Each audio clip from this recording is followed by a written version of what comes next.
Giratoneka kuyakarak, sarantas kakiñani, kamaraki, hañanchañani, kimsa lura. Actividad, punto número 3.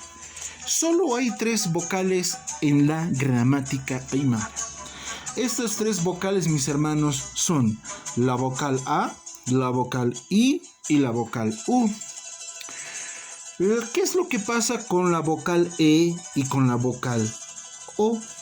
Estas vocales, mis hermanos, hablamos de la vocal E y la vocal O, se manifiestan únicamente en contextos específicos y únicamente en la oralidad y en el habla. Presten mucha atención, porque a continuación, esto es la esencia de la gramática aymara al momento de escribir y pronunciar cada uno de estas vocales. Y en este sentido, cuando mencionamos, decimos, los contextos específicos aparecen y sufren una modificación gramatical al momento de pronunciarlos. La I se convierte en E y la U se convierte en la vocal O. Y en este sentido, únicamente cuando aparecen estos contextos específicos. ¿Qué es lo que pasa con la vocal A? La vocal A, mis hermanos, absolutamente no sufre ninguna modificación.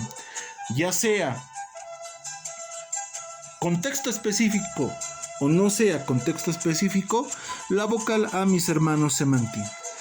La esencia o la particularidad de estas vocales, hablamos de la I y de la U, es cuando se manifiestan los contextos específicos. Estos son los contextos específicos, mis estimados colegas. La Q, la QH, la Q con su apóstrofe gramatical y la X.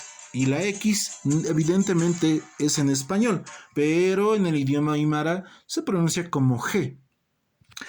Q, Q, Q, G. Estos son los contextos específicos. Si usted visualiza alguna palabra, alguna oración, alguna frase escrita con estas consonantes denominadas contextos específicos, entonces inmediatamente la I se convierte en E y la U se convierte en O. En O. ¿Eso cuándo? Únicamente en la oralidad o en el habla. A tomarlo muy en cuenta. A continuación, mis estimados colegas, vamos a mencionarles algunos ejemplos. Por ejemplo, la palabra ekeko se escribe ikiku, pero se pronuncia ekeko. Y en este sentido, como pueden observar, mis estimados hermanos, esto es la escritura y esto es la pronunciación. Contexto específico, la Q. Y hace que afecte tanto a la derecha y a la izquierda en donde se encuentra esta consonante conocida como contexto específico. Y a la fuerza voy a pronunciar ekeko. El otro ejemplo, se escribe quinaya pero se pronuncia kenaya. Se escribe kunkuri pero se pronuncia konkori. Se escribe kiri, pero se pronuncia keri. Joru, Orawa, Eusa, Jajo, Ojoña, Ojo, Yoka, Eyu. Entonces, mis hermanos, una cosa es la escritura y otra cosa muy diferente, mis hermanos, lo que es la pronunciación. Todos estos ejemplos, mis estimados colegas, son contextos específicos. Estamos hablando de la Q con su apóstrofe gramatical y la X. ¿De acuerdo? Entonces, esto es la escritura y esto es la pronunciación. ¿De acuerdo? Muy bien. Y en ese sentido, cambia prácticamente al momento de pronunciar estas palabras. Ekeko, dios de la abundancia. Kenaya, nube. Konkori, rodilla.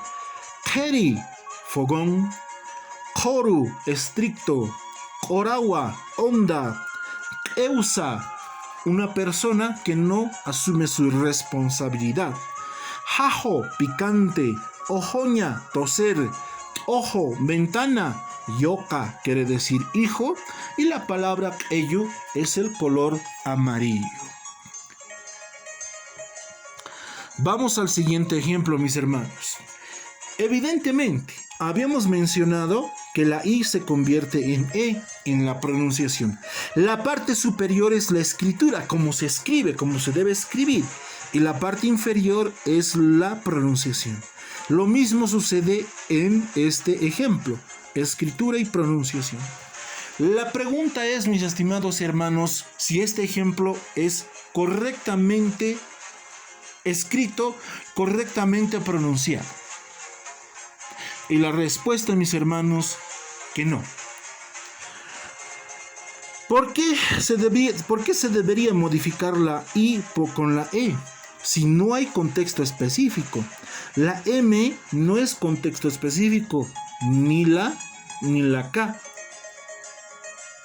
Y en ese sentido, ¿por qué yo puedo convertirlo en la oralidad o en el habla, la I por la E? Evidentemente, me dice la bibliografía que lo haga de esa forma. Pero sin embargo, esto está absolutamente mal ejemplificado. Se escribe Kimsa, pero no se pronuncia Kemsa. Kimsa es Kimsa. Se escribe y se pronuncia como usted lo observa. Y se mantiene la I porque no hay contexto específico. La K y la M son ajenos a los contextos específicos. ¿Cuáles son los contextos específicos? La Q, la QH, la Q con su apóstrofe y la X. Lo propio acá es Warmi, escrito y pronunciado también Warmi. No tengo por qué modificar y decir Warme. No, eso está mal. Se escribe Warmi y se pronuncia Warmi. No hay contexto específico. La M, reitero nuevamente, es ajeno al contexto específico. Lo propio pasa acá. Es Punku, escrito, pero pronunciado no es Ponko. Punku, Punku. La P y la N tampoco son contextos específicos, mucho menos la K. Se escribe Suti y se pronuncia Suti. No hay ninguna modificación, no es sote. No hay esa palabra sote, porque la S y la T no son contextos específicos, son ajenos a ser contextos específicos. Continuemos. Voy a leer la bibliografía. Cuando un aymara hablante se comunica en español, se encuentra con palabras que no cumplen las reglas de las vocales E y O. Cuando nos menciona en la página número 6, nos dice que se manifiestan en contextos específicos y únicamente en la oralidad. Eso nos menciona en la página número 7. Por eso, en español se pronuncia de forma incorrecta. El hermano aymara evidentemente va a confundir palabras del idioma español y evidentemente la palabra mesa, el hermano aymara te va a decir misa. Pupitre, popetri. Dedo, didu. No es la culpa del hermano aymara. Simplemente que justifica que arrastra características de su lengua materna. Eso es la explicación, mis hermanos. Punto número 4. Todas las palabras de la gramática aymara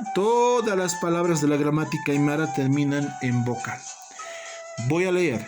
En caso de préstamos del español u otros idiomas que terminan en consonantes, lo que hace en el idioma aymara es aumentar únicamente la vocal A excepción de los nombres propios de hombres,